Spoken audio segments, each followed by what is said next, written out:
മണ്ണറിഞ്ഞ് മനം നിറഞ്ഞ്. മാനന്തവാടി സ്വദേശി ആരിപ്പള്ളിൽ ഡിഗോൾ തോമസിന്റെ സമ്മിശ്ര കൃഷി വിശേഷങ്ങൾ. നിർവഹണം പ്രജിഷ രാജേഷ്. സാങ്കേതിക സഹായം റനീഷ് ആരിപ്പള്ളിൽ.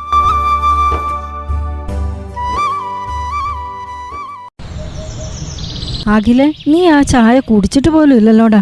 വിസ ഒത്തു വന്നില്ലെന്ന് കരുതി ഇങ്ങനെ സങ്കടപ്പെട്ടിരുന്നാൽ എങ്ങനെയാ? എല്ലാം ശരിയാവും. എന്ത് ശരിയാവാനമ്മേ? കൂട്ടുകാരെല്ലാം ഗൾഫിലും കാനഡയിലെല്ലാം പോയി രക്ഷപ്പെട്ടു. എൻ്റെ പ്രായമുള്ളവര് ലക്ഷങ്ങളാ നാട്ടിലേക്ക് അയക്കുന്നത്. ഞാൻ മാത്രം ഇവിടെ. ദൈവത്തെ ഓർത്ത് അങ്ങനെയൊന്നും പറയില്ലടാ. എന്തെങ്കിലും ഒരു വഴിയുണ്ടാവും. കൊച്ചേട്ടനല്ലേ ആ വരുന്നേ? എന്താ ഇവിടെ ഒരു ബഹളം? വിസ പോയെങ്കിൽ പോട്ടടാ. വിദേശത്ത് പോയാലേ പണം സമ്പാദിക്കാൻ പറ്റൂ എന്നൊക്കെ പറയുന്നതേ വെറുതെയാ. കൊച്ചേട്ടൻ എന്നെ കളിയാക്കുവാണോ? ഇവിടെ ഈ മണ്ണിൽ ഞാൻ എന്ത് ചെയ്യാനാ? നിന്നോട് ഞാൻ ഇന്നാളെ പറഞ്ഞതല്ലേ, പയ്യമ്പള്ളിയിലെ ആ അവനി അഗ്രി ഫാം ഒന്ന് പോയി കാണാൻ. ഏത്? നമ്മുടെ ആരിപ്പള്ളി ഡിഗോൾ തോമസിന്റെ തോട്ടത്തിനെ കുറിച്ചാണ് പറയുന്നേ? അല്ല, മൂപ്പര് വിദേശത്തല്ലായിരുന്നു ആദ്യം. അതേടാ, അവൻ വിദേശത്തെ ലക്ഷറി ജീവിതമൊന്നും വേണ്ടെന്ന് വെച്ചിട്ടല്ലേ ഈ മണ്ണിലേക്ക് ഇറങ്ങിയത്. വിദേശത്ത് ജോലി കളഞ്ഞിട്ട് ഇവിടെ വന്ന് കൃഷി ചെയ്യാനോ? കൃഷി നഷ്ടാന്നും പറഞ്ഞ് നിന്നെപ്പോലുള്ള യുവാക്കളൊക്കെ നാട് വിടുമ്പോൾ കൃത്യമായ പ്ലാനിങ് ഉണ്ടെങ്കിൽ കൃഷിയിലേക്ക് ഇറങ്ങിയാലും മതി. അല്ലാതെ ജീവിതത്തിൽ വിജയിക്കാൻ വേണ്ടിയിട്ട് വിദേശത്തേക്ക് പോകണമെന്നൊന്നുമില്ല. കൊച്ചേട്ടൻ പറഞ്ഞത് ശരിയാ മോനെ. മനസ്സ് വെച്ചാലേ ഏത് മണ്ണും നമുക്ക് പൊന്നാക്കാം. നമസ്കാരം പ്രിയ ശ്രോതാക്കളെ. വിദേശത്തെ ഇന്റീരിയർ ഡിസൈനിങ് കരിയർ, മികച്ച ശമ്പളം, സുഖസൗകര്യങ്ങൾ നിറഞ്ഞ ജീവിതം, ഇതൊക്കെ സ്വന്തമായിരുന്നു മാനന്തവാടി സ്വദേശിയായ ആരിപ്പള്ളിൽ ഡിഗോൾ തോമസിന്. എന്നാൽ പ്രകൃതിയുടെ പച്ചപ്പിൽ സ്വന്തമായി വിസ്മയം തീർക്കാനാണ് അദ്ദേഹം ആഗ്രഹിച്ചത്. അങ്ങനെയാണ് വിദേശത്തെ ജോലി ഉപേക്ഷിച്ച് മണ്ണിലേക്ക് മടങ്ങാനും പൂർണ്ണസമയ കർഷകനാകാനും അദ്ദേഹം തീരുമാനിക്കുന്നത്.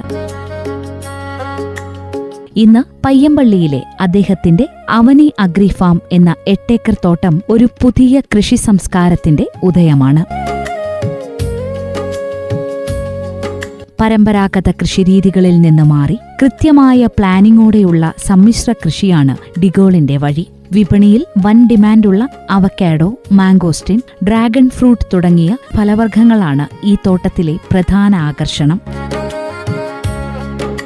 ആധുനിക കൃഷിരീതിയായ പോളിഹൌസ് ഫാമിങ്ങിലൂടെയായിരുന്നു കൃഷിമേഖലയിലേക്കുള്ള അദ്ദേഹത്തിന്റെ ആദ്യത്തെ ചുവടുവെപ്പ്. അവക്കാഡോയും മാംഗോസ്റ്റിനും വിളവ് നൽകാൻ ഇനിയും സമയമെടുക്കുമെങ്കിലും ഡ്രാഗൺ ഫ്രൂട്ട് ഇതിനകം തന്നെ വിളവെടുപ്പിന് പാകമായി കഴിഞ്ഞു. കൃഷി ലാഭകരമല്ലെന്ന് പറഞ്ഞ് മണ്ണിൽ നിന്ന് അകന്നുപോകുന്ന ഇന്നത്തെ യുവാക്കൾക്ക് കഠിനാധ്വാനവും കൃത്യമായ കാഴ്ചപ്പാടുമുണ്ടെങ്കിൽ മണ്ണിൽ പൊന്നു വിളയിക്കാമെന്ന് കാണിച്ചു തരുന്ന ഒരു മികച്ച മാതൃകയാണ് ഡിഗോൾ തോമസ്. കൃഷിയിലേക്കുള്ള അദ്ദേഹത്തിന്റെ ഈ വേറിട്ട യാത്രയെക്കുറിച്ചും പുതുതലമുറയ്ക്ക് പകർന്നു നൽകാനുള്ള കൃഷി വിശേഷങ്ങളെക്കുറിച്ചും നമുക്ക് അദ്ദേഹത്തോട് തന്നെ ചോദിച്ചറിയാം.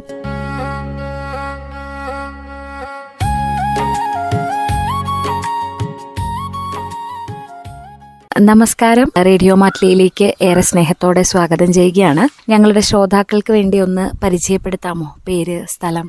എൻ്റെ പേര് ഡിഗോൾ എന്നാണ്. ഞാൻ മാനന്തവാടി സ്വദേശിയാണ്. ഇപ്പോൾ പയ്യമ്പള്ളിയിലാണ് താമസം. പയ്യമ്പള്ളിയിൽ ഞങ്ങൾക്കൊരു മെഡിക്കൽ ഷോപ്പുണ്ട്. പയ്യമ്പള്ളിയിൽ എനിക്ക് അവനി പറഞ്ഞിട്ടൊരു ഫാമുണ്ട്. ഞാനും എൻ്റെ പാർട്ട്ണറും ഞങ്ങളെ ഭാര്യമാരും. അപ്പോൾ അങ്ങനെ ഞങ്ങൾ 4 പേര് കൂടിയിട്ടുള്ള ഒരു പാർട്ട്ണർഷിപ്പ് ഫേമായിട്ട് ഞങ്ങൾ രജിസ്റ്റർ ചെയ്തിട്ടുള്ള ഒരു 8 ഏക്കറിലാണ് ഞാനിപ്പോൾ കൃഷി ചെയ്യുന്നത്. അവിടെ മാംഗോസ്റ്റിൻ, അവക്കാഡോ, പിന്നെ ഡ്രാഗൺ, ഇതാണിപ്പോൾ ഞങ്ങളുടെ മെയിൻ കൃഷി. അതിൽ വാഴ ഞങ്ങൾക്ക് ഷെയ്ഡ് ക്രോപ്പായിട്ട്, മാംഗോസ്റ്റിൻ്റെ ഷെയ്ഡ് ക്രോപ്പായിട്ട് വാഴയും ഞങ്ങൾ ചെയ്യുന്നുണ്ട്. എന്താണ് ഈ ഒരു കൃഷി അല്ലെങ്കിൽ ഫാം എന്നുള്ളൊരു മേഖലയിലേക്ക് തിരിയാനുണ്ടായ ഒരു കാരണം എന്തായിരുന്നു? ഇതിനു മുമ്പ് മറ്റെന്തെങ്കിലുമൊക്കെ ജോലി ചെയ്തിരുന്നോ, അതോ കൃഷിയാണോ ആദ്യം മുതലേ പരമ്പരാഗത തൊഴിലായി സ്വീകരിച്ചിരുന്നത്? അതിനെക്കുറിച്ചൊന്ന് പറയാം. അല്ല, ബേസിക്കലി ഞാൻ ഒരു ഇൻറ്റീരിയർ ഡിസൈനറാണ്. ഞാൻ ദുബായിലായിരുന്നു. അത് കഴിഞ്ഞ ഒരു 2009 ഞാൻ തിരിച്ചു വന്ന് ഞങ്ങൾ പോളിഹൗസ് ഫാമിംഗ് സ്റ്റാർട്ട് ചെയ്തു. പോളിഹൗസ് ഫാമിങ്ങിൽ വളരെ സക്സസ്ഫുള്ളായിട്ട് പോവുകയായിരുന്നു. അങ്ങനെ അത് കുറച്ചും കൂടെ ഒന്ന് വിപുലീകരിക്കാനുള്ളൊരു ശ്രമം നടത്തി. അതിൽ പരാജയപ്പെട്ട് പിന്നെ അപ്പോഴത്തേക്കും കൊറോണയൊക്കെ വന്ന് നമ്മൾ ആ ഫാമിംഗ് മേഖലയിൽ നിന്ന് കുറച്ച് കാലത്തേക്ക് ഒരു ചെറിയ ലീവ് എടുക്കേണ്ടി വന്നു. അങ്ങനെ ഇരിക്കുന്ന സമയത്ത് ഞങ്ങൾ പയ്യമ്പള്ളിയിൽ ഞങ്ങൾ മെഡിക്കൽ ഷോപ്പ് സ്റ്റാർട്ട് ചെയ്തു. പക്ഷെ പയ്യമ്പള്ളിയിലായിരുന്നു എൻ്റെ ഫാം എന്നുള്ളതുകൊണ്ട് തന്നെ പയ്യമ്പള്ളി മേഖലയെ ബന്ധപ്പെട്ട് ഞങ്ങൾ മെഡിക്കൽ ഷോപ്പ് സ്റ്റാർട്ട് ചെയ്തു. പിന്നെ അതിനൊരു അവസരം വന്നപ്പോൾ തിരിച്ച് വീണ്ടും ഫാമിങ്ങിലേക്ക് വന്നു എന്നുള്ളതേ ഉള്ളൂ. ഇപ്പോൾ പോളിഹൗസ് ഫാമിംഗ് ഇല്ല, പക്ഷേ എങ്കിലും ഫാമിങ്ങിൽ തന്നെ ഇപ്പോൾ വളരെ സജീവമായിട്ട് കഴിഞ്ഞൊരു 1.5 വർഷമായിട്ട് ഇപ്പം ഈ പറഞ്ഞ ഫ്രൂട്ട്സ് മേഖലയിലേക്ക് തിരിഞ്ഞു. ഫ്രൂട്ട്സ് എന്നിപ്പോൾ അതിലേക്ക് തിരിയാനുള്ള ഒരു കാരണം എന്താ വെച്ചാൽ നമുക്കറിയാലോ, പ്രൈമറി ഫുഡ് പ്രൊഡക്ഷൻ വളരെ കുറഞ്ഞുകൊണ്ടിരിക്കുന്ന ഒരു കാലഘട്ടത്തിലാണ് നമ്മളുള്ളത്. അപ്പോൾ ഫുഡ് പ്രൊഡക്ഷൻ എന്തുണ്ടാക്കിയാലും അതിന് വില കിട്ടണം, സ്വാഭാവികമായിട്ടും വില കിട്ടണം. അത് എന്തുകൊണ്ട് കിട്ടുന്നില്ല എന്നുള്ളത് രണ്ടാമത്തെ വിഷയം, കിട്ടേണ്ടതാണ്. അപ്പോൾ അത് ഒരു സാധ്യത നമുക്ക് മുന്നിലുണ്ട് എന്ന് മനസ്സിലാക്കിയിട്ട് തന്നെയാണ് ഈ ഒരു മേഖലയിലേക്ക് വന്നത്. പിന്നെ അതിൽ ബാക്കി അതിൻ്റെ വില, പ്രൈസിങ് അല്ലെങ്കിൽ വിപണി, ഇതൊക്കെ നമ്മളൊരു ചലഞ്ചിങ് ആണ്. ആ ചലഞ്ച് ഏറ്റെടുക്കുക എന്നുള്ളൊരു എന്താ പറയുക, ഒരു ധൈര്യം ഉണ്ട്. അതുകൊണ്ട് തന്നെ ഈ മേഖലയിലേക്ക് കടന്നു വന്നു. ഇന്റീരിയർ ഡിസൈനർ ആയിരുന്നു, വിദേശത്തായിരുന്നു. അതൊക്കെ ഉപേക്ഷിച്ച് ഇവിടെ വയനാട്ടിൽ വന്ന് ഇങ്ങനൊരു കൃഷി അല്ലെങ്കിൽ ഫാം എന്നുള്ള രീതിയിലേക്ക് വരുമ്പോൾ വീട്ടുകാരുടെയും കുടുംബത്തിൻ്റെയും ഒക്കെ ഒരു പിന്തുണ എങ്ങനെയായിരുന്നു? എന്തായിരുന്നു അവരുടെ പ്രതികരണം? ഇപ്പോൾ എല്ലാ സപ്പോർട്ടുമായിട്ട് കൂടെ ഉണ്ടോ? അവരെ ഒന്ന് ഞങ്ങൾക്ക് വേണ്ടി പരിചയപ്പെടുത്താം. ഇന്റീരിയർ ഡിസൈനർ എന്ന് പറയുന്നതിൽ നിന്ന് തിരിഞ്ഞ് കൃഷിയിലേക്ക് വരുന്നത് ഒരു വലിയ ചലഞ്ചിങ് തന്നെയായിരുന്നു. അന്ന് 2009 നമുക്കറിയാം ഗ്രേറ്റ് റിസഷൻ സ്റ്റാർട്ട് ചെയ്തിട്ടുള്ളൊരു സമയമായിരുന്നു. ആ സമയത്താണ് ഞാൻ തിരിച്ച് കൃഷിയിലേക്ക് വരുന്നത്. അന്ന് എൻ്റെ ഡാഡി, ഒരുപാട് പേർക്ക് വയനാട്ടിൽ പരിചയമുള്ളൊരു ആളാണ്, ആര്യപ്പള്ളി തോമസ്. പുള്ളിയാണ് എനിക്ക് ഏറ്റവും സപ്പോർട്ട് തന്നത് കൃഷിയിലേക്ക് വരാൻ. നിർഭാഗ്യവശാൽ ഞാൻ കൃഷി തുടങ്ങി ഒരു 2 വർഷം കൊണ്ട് തന്നെ ഡാഡി മരണപ്പെട്ടു. പക്ഷെ അതിനുശേഷം വളരെ സക്സസ്ഫുള്ളായിട്ട് എനിക്ക് ആ പോളിഹൗസ് ഫാമിംഗ് ഞങ്ങൾ മുന്നോട്ട് കൊണ്ടുപോയി. അന്ന് ഈ പറഞ്ഞ മാതിരി എൻ്റെ കുടുംബത്തിൻ്റെ എല്ലാവരുടെയും സപ്പോർട്ട് ഉണ്ടായിരുന്നു. പക്ഷേ പെട്ടെന്ന് ഞങ്ങളത് കുറച്ചുകൂടെ വിപുലമാക്കുന്നതിൻ്റെ ഭാഗമായിട്ട് ഒന്ന് മാറ്റണം എന്നുള്ളൊരു ചിന്തയിൽ കുറേ റിസർച്ചൊക്കെ നടത്തി മാറ്റാനുള്ളൊരു സാഹചര്യം ഉണ്ടായി വന്നപ്പോഴത്തേക്കും നമുക്ക് കോവിഡും കൊറോണയൊക്കെ സ്റ്റാർട്ട് ചെയ്ത്, കോവിഡിന് മുമ്പ് നിപ്പ സ്റ്റാർട്ട് ചെയ്ത്, അങ്ങനെ നമുക്ക് പല പ്രതിസന്ധികൾ വന്ന് അതങ്ങനെ പതുക്കെ സപ്രസ് ആവുക ചെയ്തത്. അതുകൊണ്ടാണ് ആ മേഖലയിൽ നിന്ന് കുറച്ച് കാലത്തേക്കെങ്കിലും വിട്ടു നിൽക്കേണ്ടി വന്നത്. പക്ഷേ എപ്പോഴും കൃഷി എന്നുള്ളത് എന്താ പറയുക, കൃഷിയാണ് നമുക്ക് മുന്നോട്ട്. എൻ്റെ ഒരു താല്പര്യം എപ്പോഴും കൃഷിയിൽ തന്നെയായിരുന്നു. അപ്പോൾ അതുകൊണ്ട് വീട്ടുകാരുടെ സപ്പോർട്ട് സ്വാഭാവികമായിട്ട് അതിന് കിട്ടി. ഇപ്പം എൻ്റെ കൂടെ എൻ്റെ ഭാര്യ നീന ഡിഗോൾ, പുള്ളിക്കാരി ഫാർമസിസ്റ്റാണ്. പയ്യമ്പള്ളിയിൽ ഞങ്ങൾ ഫാർമസി നടത്തുന്നു. ഞാനും നീനയും മാത്രമേ ഉള്ളൂ, ഫാർമസിയിലാണെങ്കിലും ഫാമിലാണെങ്കിലും. അപ്പോൾ അതുകൊണ്ട് നീന ഫാർമസിയിലിരിക്കുമ്പോൾ ഞാൻ ഫാമിലായിരിക്കും. അങ്ങനെയുള്ളൊരു അഡ്ജസ്റ്റ്മെൻറ്റിൽ ഞങ്ങൾ പോകുന്നു. പിന്നെ എനിക്ക് 2 മക്കളാണ്. മൂത്താൾ നോട്ടിക്കൽ സയൻസിന് ചെന്നൈയിൽ പഠിക്കുന്നു. രണ്ടാമത്തെ ആൾ MGMൽ ഇപ്പോൾ 6ാമത്തെ വർഷം. അവക്കാഡോ ഉണ്ട്, മാംഗോസ്റ്റിൻ ഉണ്ട് എന്നൊക്കെ പറഞ്ഞു. അതിൻ്റെ കൂടെ ഏറെ ആകർഷകമായിട്ട് ഡ്രാഗൺ ഫ്രൂട്ടിൻ്റെ ഒരു കൃഷി. ആ ഒരു ഡ്രാഗൺ ഫ്രൂട്ട് തിരഞ്ഞെടുക്കാനുണ്ടായ ഒരു കാരണം എങ്ങനെയാണ്? അതിൻ്റെ കൃഷി രീതികൾ ഇപ്പം എങ്ങനെ പോകുന്നു? എത്ര നാളായി തുടങ്ങിയിട്ട്? അതിനെക്കുറിച്ചൊക്കെ ഒന്ന് പറയാം. ഞാൻ പറഞ്ഞല്ലോ, ഞങ്ങൾക്കൊരു 8 ഏക്കർ ലാൻഡാണ് പയ്യമ്പള്ളിയിലുള്ളത്. ആ 8 ഏക്കറിൽ ഒരു ഏകദേശം 1 ഏക്കർ എന്ന് പറയുന്നത് നമ്മളൊക്കെ കണ്ടിട്ടുണ്ടാവും, കൂടൽക്കടവ് പാലം, ഒരു 2 പാലം. ആ പാലത്തിൻ്റെ അപ്രോച്ച് റോഡിന് വേണ്ടിയിട്ട് മണ്ണെടുത്തൊരു സ്ഥലമാണ് അത്. ഞാൻ ഈ പ്രോപ്പർട്ടി എടുക്കുന്നതിന് മുമ്പ് തന്നെ അവിടെ നിന്ന് മണ്ണെടുത്ത് പോയി അങ്ങനെ ഉണ്ടായിരുന്നൊരു സ്ഥലമാണ്. അപ്പോൾ ആ ഒരു സ്ഥലത്ത് എന്ത് കൃഷി ചെയ്തിട്ടും അതിനൊരു ഉയർച്ച വരുന്നില്ല, ഒരു നന്നാവുന്നുണ്ടായിരുന്നില്ല. അതായത് സ്വാഭാവികമായിട്ടും അവിടുത്തെ മേൽമണ്ണ് മുഴുവൻ പോയി അവിടെ എന്ത് കൃഷി ചെയ്താലും ഒരു മെച്ചം വരാത്തൊരു സ്ഥിതിയായിരുന്നു അവിടെ ഉണ്ടായിരുന്നത്. അപ്പോൾ അങ്ങനെ അവിടെ എന്ത് കൃഷി ചെയ്യണം എന്നുള്ളത് ഞാൻ ഈ തോട്ടം എടുക്കുന്നത് ഏകദേശം ഒരു 2007-2008 കാലഘട്ടത്തിലാണ്.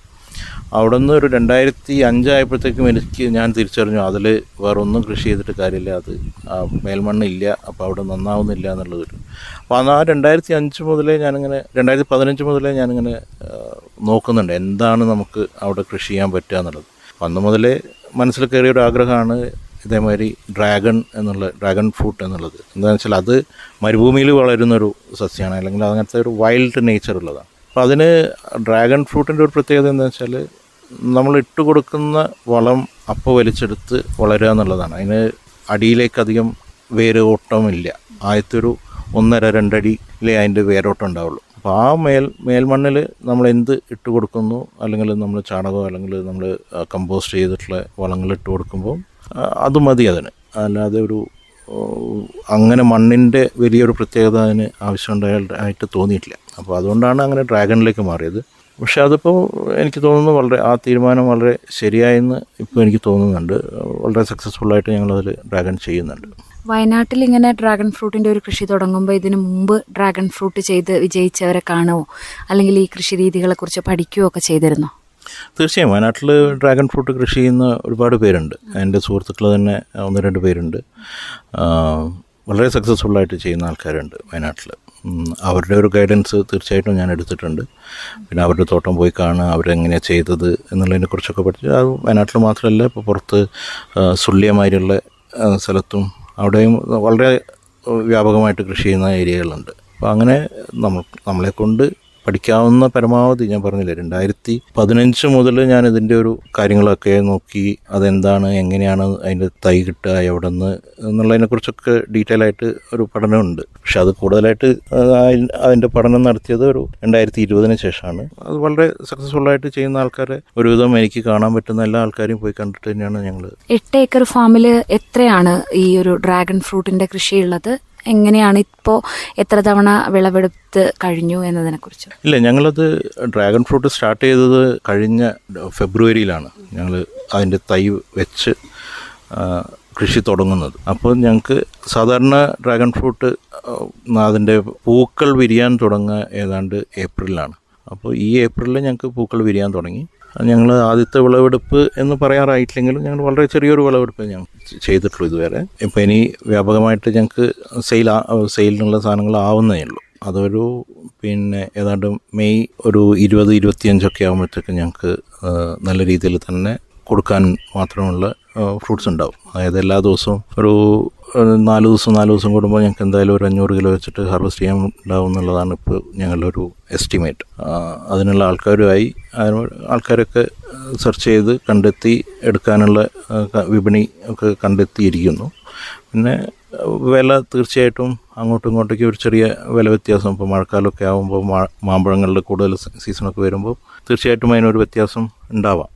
എങ്കിൽ കൂടി ഞങ്ങൾക്ക് നല്ലൊരു വിപണി കിട്ടുമെന്നുള്ളൊരു പ്രതീക്ഷയിൽ തന്നെയാണുള്ളത്. അപ്പോൾ ഈ വിളവെടുത്ത ഡ്രാഗൺ ഫ്രൂട്ട്സ് വയനാട്ടിൽ തന്നെയാണോ വിൽപ്പന നടത്തുന്നത്, അതോ കയറ്റുമതി ഉണ്ടോ? അതിനെപ്പറ്റി ഞങ്ങൾ കയറ്റുമതിയുടെ സാധ്യതകൾ ഞങ്ങൾ പഠിച്ചുകൊണ്ടിരിക്കുന്നു. പരമാവധി കയറ്റുമതിയിലേക്ക് പോകേണ്ട ഒരു സിറ്റുവേഷൻ ഞങ്ങൾ സൃഷ്ടിക്കുന്നുണ്ട്. പക്ഷേ ഇന്നത്തെ സാഹചര്യം, ഇപ്പോഴത്തെ യുദ്ധവും ഇതൊക്കെ ഉള്ളതുകൊണ്ട് ആ ഒരു പോസിബിലിറ്റി നമുക്ക് പെട്ടെന്ന് അങ്ങോട്ട് ആക്സസ്ഡ് ആവണമെന്നില്ല.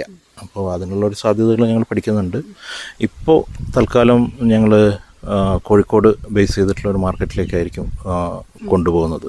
പിന്നെ അവിടെ നിന്നായിരിക്കും എങ്ങോട്ട് അതിനെക്കുറിച്ച് ഞങ്ങളുടെ ബയർ എന്തായാലും കോഴിക്കോട്ടുള്ളത്. അപ്പോൾ കോഴിക്കോടേക്കാണ് പോകുക. അപ്പോൾ ഈ ഡ്രാഗൺ ഫ്രൂട്ട്സ് കൃഷി തുടങ്ങുമ്പോൾ ഇതിനുള്ള തൈകളൊക്കെ എങ്ങനെയായിരുന്നു കണ്ടെത്തിയത്? അതിനെപ്പറ്റി. ഡ്രാഗൺ ഫ്രൂട്ട് കൃഷി ചെയ്യുമ്പോൾ നമ്മൾ ശ്രദ്ധിക്കേണ്ട ഒരു കാര്യം എന്ന് വെച്ചാൽ അതിൻ്റെ തൈ തന്നെയാണ്. ഏറ്റവും ഡിസീസ് ഫ്രീ ആയിട്ടുള്ള തൈ കണ്ടെത്തി അതേമാതിരി തന്നെ വിളവ് ഉണ്ടാവും എന്നുറപ്പുള്ള തൈകൾ, അതായത് ഒരു പ്രാവശ്യമെങ്കിലും അതിൻ്റെ വിളവ് നമ്മൾ പോയി കണ്ട് ഉറപ്പാക്കിയ തൈകൾ മാത്രം എടുക്കുക. ആ തോട്ടത്തിൽ നിന്ന് തന്നെ തൈ എടുക്കുക. അവിടെ അസുഖങ്ങളില്ല എന്നുള്ളത് ഉറപ്പാക്കിയിട്ട് തൈ എടുക്കുക. അതാണിപ്പോൾ ആദ്യം ചെയ്യേണ്ടത്. പിന്നെ ഞാൻ മനസ്സിലാക്കിയിട്ടുള്ള ഒരു കാര്യം എന്താ വെച്ചാൽ, കഴിയുന്നതും മൾട്ടിപ്പിൾ വെറൈറ്റിയിലേക്ക് പോകാതെ ഏതെങ്കിലും ഒരു സിംഗിൾ വെറൈറ്റിയിൽ കോൺസെൻട്രേറ്റ് ചെയ്യുന്നതും അതേമാതിരി നമുക്ക് നമ്മളെ തോട്ടത്തിൽ മറ്റ് അസുഖങ്ങൾ വരാതിരിക്കുന്നതിന് എളുപ്പമാവും. അപ്പം നമുക്ക് കൺട്രോൾ ചെയ്യാനൊക്കെ കുറച്ചും കൂടി എളുപ്പം അങ്ങനെയാണ്. പിന്നെ ഞാൻ തൈ എടുത്തത് സുള്ളിയിൽ നിന്നാണ്, കർണാടകയിൽ നിന്നാണ്. അവിടെ നിന്ന് ഞങ്ങളിപ്പോൾ എടുത്തിട്ടുള്ളത് CM റെഡ് എന്ന് പറഞ്ഞിട്ടുള്ളൊരു വെറൈറ്റിയാണ്. CM റെഡിൻ്റെ ഒരു പ്രത്യേകത എന്താ വെച്ചാൽ, നമുക്ക് ഇത് ബാച്ചായിട്ടാണ് പൂക്കുക. അതായത് ഇപ്പോൾ ഞാൻ മനസ്സിലാക്കിയത് ഏകദേശം ഒരു 15 ദിവസത്തെ ഗ്യാപ്പിലാണ് ഓരോ ബാച്ചും വരിക ഫ്ലവേഴ്സ്. അപ്പോൾ അതിൽ ഓൾട്ടർനേറ്റ് ബാച്ചിൽ ഫ്ലവേഴ്സ് കൂടിക്കൊണ്ടിരിക്കും. അപ്പോൾ അങ്ങനെ വരുമ്പോൾ നമുക്കൊരു 10 ബാച്ച് അല്ലെങ്കിൽ ഒരു 10 ബാച്ച് വരെ നമുക്ക് CM റെഡ് ആകുമ്പോൾ ഹാർവെസ്റ്റ് ചെയ്യാൻ പറ്റും. അതുകൊണ്ടാണ് ഞങ്ങൾ ഈ വെറൈറ്റി സെലക്ട് ചെയ്തിട്ടുള്ളത്. അതുപോലെ ഡ്രാഗൺ ഫ്രൂട്ടിന്റെ പരിചരണ രീതികളിൽ മറ്റ് കൃഷി രീതികളിൽ നിന്ന് എന്തെങ്കിലും വ്യത്യാസമുണ്ടോ? എങ്ങനെയാണ് വളപ്രയോഗമൊക്കെ? ഏത് കൃഷിയാണെങ്കിലും നമ്മൾ എത്രത്തോളം അതിനെ അടുത്തു നിന്ന് പരിചരിക്കുന്നു എന്നതിനനുസരിച്ചിരിക്കും അതിൻ്റെ ഒരു വിജയം എന്ന് പറയുന്നത്. അതേപോലെ തന്നെ ഡ്രാഗണും. പിന്നെ അത് പഠിക്കേണ്ട ഒരുപാട് കാര്യങ്ങളുണ്ട്. അതിൻ്റെ പ്രൂണിങ് എന്നതിനെക്കുറിച്ച് പഠിക്കണം. പിന്നെ അതിൻ്റെ വളപ്രയോഗ രീതി, ഓരോ ഫ്രൂട്ടിങ് സീസണിലും അതിന് ഒരു ഫ്ലവർ വിരിഞ്ഞ് അടുത്ത ഫ്ലവറിലേക്ക് എത്തുന്നതിന് മുമ്പ്, അടുത്ത ഹാർവസ്റ്റിലേക്ക് എത്തുന്നതിന് മുമ്പുള്ള വളപ്രയോഗങ്ങൾ, ഇതൊക്കെ വളരെ ക്ലോസ് ആയിട്ട് നമ്മൾ ശ്രദ്ധിച്ച് ചെയ്യുക എന്നുള്ളത് തന്നെയാണ്. പിന്നെ ഏറ്റവും കൂടുതലായിട്ട് അതിന് വേണ്ടത് ഞാൻ പറഞ്ഞില്ലേ, ഒരു 1.5 അടി 2 അടിയിലേ അതിൻ്റെ വേരോട്ടം ഉണ്ടാവുള്ളൂ. ആ മണ്ണിൽ എത്ര കൂടുതൽ ഇപ്പോൾ ഫാമയാർഡ് മാനേഴ്സ് അല്ലെങ്കിൽ FIM, നമ്മൾ ചാണകം അല്ലെങ്കിൽ കമ്പോസ്റ്റ് മാതിരിയുള്ള, ചാണകം ഡയറക്റ്റ് ഞങ്ങൾ ഇടാറില്ല, എപ്പോഴും കമ്പോസ്റ്റ് ചെയ്തിട്ട് ഇടാറ്. അപ്പോൾ അങ്ങനെ കമ്പോസ്റ്റ് കഴിയുന്നത്രയും ആ ഒരു ഏരിയയിൽ എപ്പോഴും സ്റ്റോക്ക് ചെയ്യുക. പിന്നെ കഴിയുന്നതും കളകളൊന്നും കയറാതെ സംരക്ഷിക്കുക. ഇതൊക്കെയാണ് ഞങ്ങൾ ചെയ്യുന്ന ഒരു പ്രധാന പരിചരണ രീതി. പിന്നെ അതിൽ ഏറ്റവും കൂടുതലായിട്ട് വരുന്നത് പ്രൂണിംഗ് ആണ്. എപ്പോഴും കൃത്യമായ പ്രൂണിംഗ് കൊടുക്കുക എന്നുള്ളതാണ് ഡ്രാഗണിന് ഞാൻ നോക്കിയിട്ട് ചെയ്യേണ്ട ഒരു പ്രധാന കാര്യം. പിന്നെ ആ പ്രൂണിംഗ് ആണ് അതിൻ്റെ ഫ്ലവറിങ്ങിലേക്ക് ലീഡ് ചെയ്യണത്. ഇപ്പോഴും അതിൻ്റെ അഗ്രഭാഗം ഇപ്പോൾ ഒരു പരിധി കഴിഞ്ഞാൽ അതിൻ്റെ അഗ്രഭാഗം ഒന്ന് കട്ട് ചെയ്ത് കഴിഞ്ഞാൽ മാത്രമേ അതിൻ്റെ ഫ്ലവറിങ് സ്റ്റാർട്ട് ചെയ്യുള്ളൂ. അപ്പോൾ അതൊക്കെ ഫ്ലവറിങ്ങിനെ ഇൻഡ്യൂസ് ചെയ്യുന്നതിനുള്ള കാര്യം, അപ്പോൾ അതൊക്കെ ഒന്ന് പഠിച്ച് ശ്രദ്ധിച്ച് ചെയ്യുകയാണെങ്കിൽ വളരെ നന്നായിട്ട് ചെയ്യാൻ പറ്റുന്ന ഒരു കൃഷിയാണ് ഡ്രാഗൺ. എളുപ്പമാണ്, ബാക്കിയുള്ള കൃഷി രീതിമാതിരി അത്ര ബുദ്ധിമുട്ടുള്ളൊരു കാര്യമല്ല, എങ്കിലും വളരെ എളുപ്പത്തിൽ നമുക്ക് ചെയ്യാം. നമ്മൾ ഇതിനു വേണ്ടി താങ്ങ് എന്നുള്ള രീതിയിൽ പോസ്റ്റുകൾ സ്ഥാപിക്കണമല്ലോ, അപ്പോൾ അത് സ്ഥിരമായിട്ട് സ്ഥാപിച്ച്. അതെ, നമ്മളിപ്പോൾ ചെയ്തിട്ടുള്ളത് നമ്മൾ കോൺക്രീറ്റിൻ്റെ പോസ്റ്റുകൾ ഉണ്ടാക്കിയിട്ടാണ് അതിലിപ്പോൾ നമ്മൾ ഡ്രാഗൺ പടർത്തിയിട്ടുള്ളത്. പിന്നെ സാധാരണ ഇതുവരെ ഞാൻ കണ്ടിട്ടുള്ള സാധാരണ കാണുന്ന ഒരു രീതി എന്താണെന്ന് വെച്ചാൽ ടയറാണ് അതിൻ്റെ മേലെ ഒരു ഹെഡ് എന്ന് പറയുന്നത്. ഡ്രാഗൺ കയറി താഴേക്ക് പടർന്നു വീണാൽ മാത്രമേ അതിൽ കായ ഉണ്ടാവുള്ളൂ. എപ്പോഴും നിങ്ങൾ കണ്ടിട്ടുണ്ടാവും. അപ്പോൾ അതിൻ്റെ ആ താഴേക്ക് കൊലകുത്തി കിടക്കുന്നതിലാണ് അതിൻ്റെ കായ വരുന്നത്. മേലെ ഭാഗത്ത് കായ എപ്പോഴും കുറവാണ്.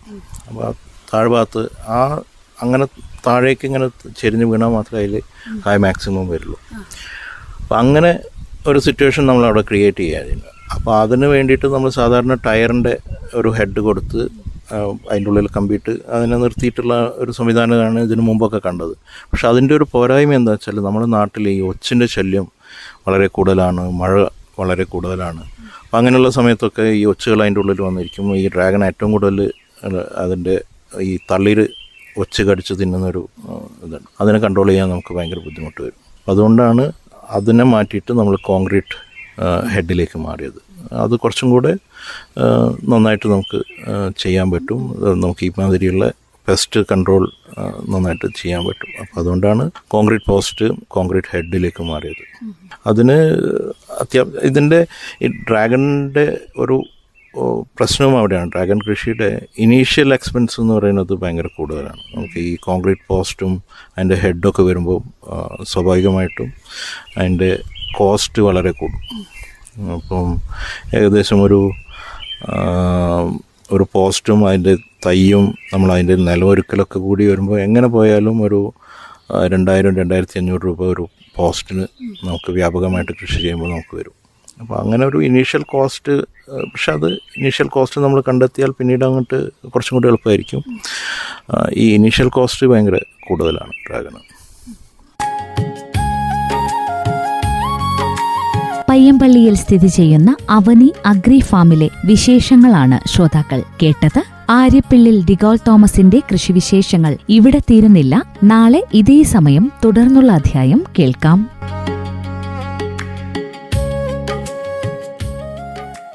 ശ്രോതാക്കൾ കേട്ടത്